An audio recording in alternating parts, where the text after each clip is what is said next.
September we met. I can tell by your smile. கொஞ்சம் நெய் போட்டு பேசி சாப்பிட்டீங்கன்னா அவ்வளோ நல்லா இருக்கும். அந்த மாதிரி நீங்களும் ட்ரை பண்ணுங்க. என்னோட வீடியோ பார்த்த எல்லாருக்கும் ஹாய் ஃப்ரெண்ட்ஸ், எல்லாரும் எப்படி இருக்கீங்க? உங்களை பார்த்ததுல எனக்கு ரொம்ப சந்தோஷம். இன்னைக்கும் நிறைய புது ஃப்ரெண்ட்ஸ் நம்ம சேனலில் ஜாயின் பண்ணியிருக்கீங்க. எல்லாருக்குமே ரொம்ப ரொம்ப நன்றி. புதுசாக நம்ம சேனலை பார்க்குறவங்களா இருந்தால் சப்ஸ்கிரைப் பண்ணி வச்சுக்கோங்க. கூடவே இருக்கிற பெல் ஐக்கானே ப்ரெஸ் பண்ணி வச்சுக்கோங்க.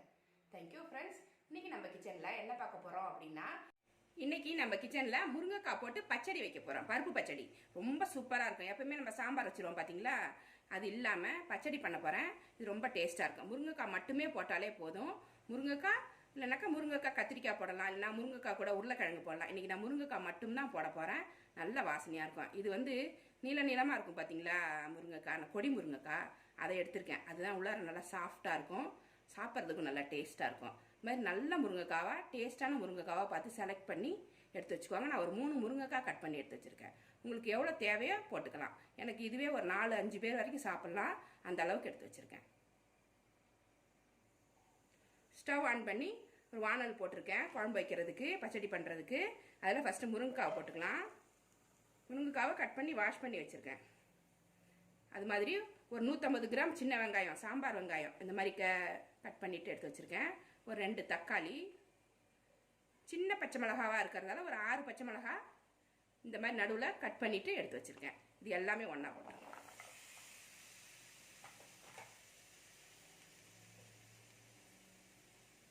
போட்டுட்டு இது வேகிறதுக்கான தண்ணி ஊற்றிக்கலாம். இது மூழ்கிற வரைக்கும் தண்ணி ஊற்றினீங்கன்னா சரியா இருக்கும்.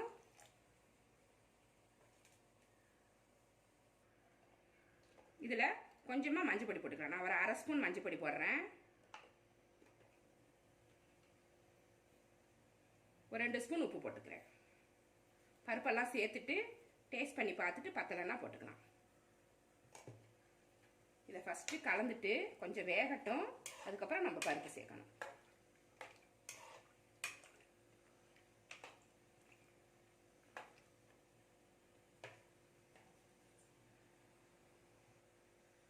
இதை மூடி வச்சிடலாம், நல்லா வேகட்டும். இது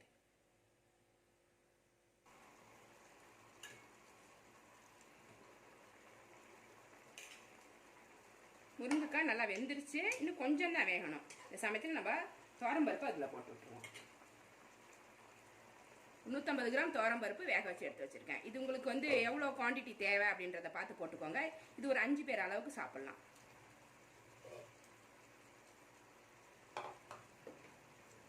சாம்பார் பொடி காரத்துக்கு ஏற்ற மாதிரி போட்டுக்கலாம்.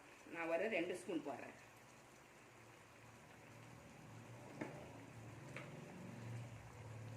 போட்டுட்டு நல்லா கலந்து விட்டு, துவரம்பருப்புக்கு பதில் நீங்க பாசி பருப்பு கூட வேக வச்சு சேர்த்துக்கலாம். ரொம்ப நல்லா இருக்கும். இந்த முருங்கைக்காய் பச்சடிக்கு பாசி பருப்பும் நல்லா இருக்கும், துவரம்பருப்பும் நல்லா இருக்கும். இது வந்து செட்டிநாடு ஸ்டைல் முருங்கைக்காய் பச்சடி, ரொம்ப நல்லா இருக்கும். இது செட்டிநாடு ஸ்டைல். இது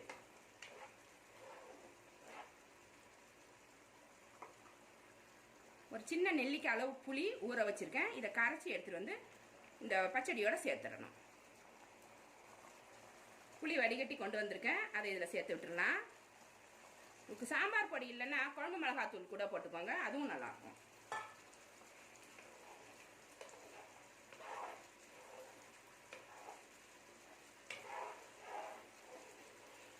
குழம்பு கொஞ்சம் தண்ணியா இருக்கு பாருங்க. இது கொஞ்சம் திக்கானே நம்ம இதை தாளிச்சிடலாம்.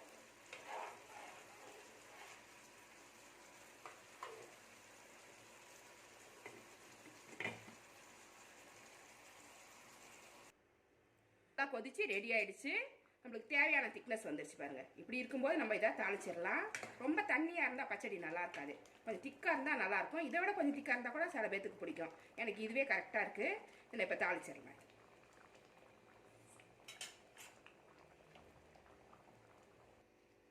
தாளிக்கிறதுக்கு ஒரு கடாய் சூடு பண்ணியிருக்கேன். இது வந்து தேங்காய் எண்ணெய் எடுத்திருக்கேன்.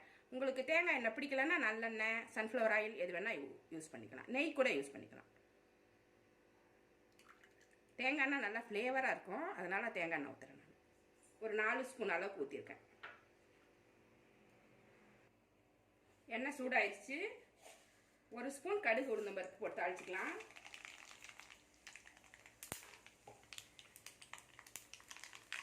ஒரு 4 காஞ்ச மிளகாய் போட்டுக்கலாம்.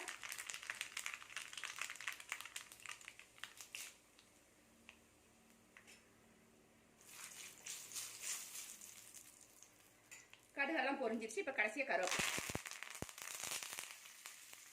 இதை அப்படியே எடுத்து குழம்புல கொட்டிட வேண்டியதுதான்.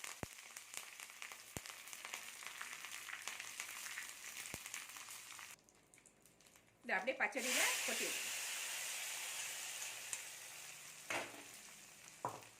இது ரெடி ஆயிடுச்சு. கொத்தமல்லி கட் பண்ணி வச்சுருக்கேன், இதையும் தூவிக்கலாம். நல்ல டேஸ்டான முருங்கைக்காய் பச்சடி சூப்பராக ரெடி ஆயிடுச்சு. இது செட்டிநாடு ஸ்டைல் முருங்கைக்காய் பச்சடி செம்ம டேஸ்ட்டாக இருக்கும். சாதத்தில் ஊற்றி சாப்பிட்டாக்கா ரொம்ப நல்லாயிருக்கும். இதுக்கு வந்து ஒரு உருளைக்கிழங்கு ஃப்ரை வச்சிட்டிங்கன்னா சூப்பராக இருக்கும். நான் இன்றைக்கி உருளைக்கிழங்கு ஃப்ரை தான் பண்ணியிருக்கேன். பச்சடிக்கு மேய்ச்சா உருளைக்கிழங்கு ரோஸ்ட் பண்ணியிருக்கேன். ரொம்ப சூப்பராக இருக்குது பாருங்கள். இந்த பச்சடிக்கு இது வந்து காரமாக தொட்டுக்கும்போது ரொம்ப டேஸ்ட்டாக இருக்கும். இது மாதிரி நீங்களும் ட்ரை பண்ணிக்கோங்க. இதை இப்போ ஒரு கப்பில் எடுத்து வச்சு காமிக்கிறேன். ஸ்டவ் ஆஃப் பண்ணிவிட்டு இதை எடுத்து காமிக்கிறேன்.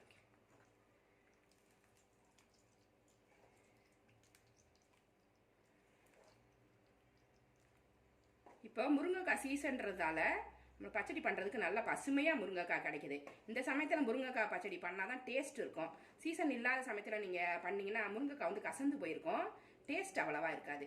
சூப்பராக இருக்குது பாருங்கள். இது சாதத்தில், சூடான சாதத்தில் இதை ஊற்றிட்டு கொஞ்சம் நெய் போட்டு பிசைஞ்சு சாப்பிட்டிங்கன்னா அவ்வளோ நல்லாயிருக்கும். இது மாதிரி நீங்களும் ட்ரை பண்ணுங்கள். இந்த ரெசிபி உங்களுக்கு பிடிச்சிருந்தா நம்ம சேனலை சப்ஸ்கிரைப் பண்ணி வச்சுக்கோங்க. கூடவே இருக்கிற பெல் ஐக்கானையும் ப்ரெஸ் பண்ணி வச்சுக்கோங்க. லைக் பண்ணுங்கள், ஷேர் பண்ணுங்கள், கமெண்ட் பண்ணுங்கள். இவ்வளோ நேரம் என்னோட வீடியோவை பார்த்த எல்லாருக்குமே நன்றி.